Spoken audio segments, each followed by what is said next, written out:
কাকিমা, ও কাকিমা, মা এই কে গো? মা গো, মা জামা জমেছে। কোথায় ছিলে তুমি কালকে সারা রাত?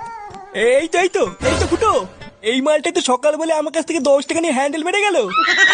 তুই সারা গ্রামে টাকা নিয়ে হ্যান্ডেল মেরে বেড়াচ্ছিস? এইসব কি বলছো গো জামাইবাবু? হ্যান্ডেল মেরে বেড়াচ্ছি মানে? মা গো, মা এটা কে গো জামাইবাবু? আমি তো একে ঠিক চিনতে পারলাম না গো। কি ঢ্যামনা হোমো গো ফুটো। সকাল বলে হ্যান্ডেল মেরে গেল, আবার বলে গেল পরের দিন আসবো, আর এখন বলে নাকি চিনতে পারছে না। এই কি হয়েছে রে, এত চেঁচামেচি কিসের?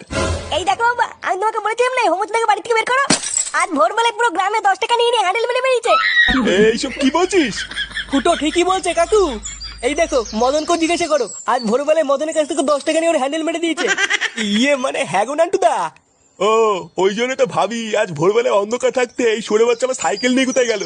তার মানে এই চোদনা আজকে ভোরবেলায় টাকা নিয়ে হ্যান্ডেল মারতে গেছিল। হ্যাঁ, আরে শান্তি ছিল, সবাইকে বলে বেরিয়েছে ও নাকি আমার শালা। কি সারা গ্রামে আমাদের মান সম্মানে এভাবে গাড় মারছে? এই সবাই মিলে ধরে এই হোমোসাটা ভাঙতা। মানে মেশমশাই, আমি কিছু করিনি। কিছু করিসনি লেউড়ি? বাঞ্চোদ আজ তোর এমন সেটা ভাঙবো তুই আর কোনোদিন এই বাড়িতে আসবি না। কি হলো কি বল আগে বাঞ্চোদ নাকি? কি হরে? জনপুর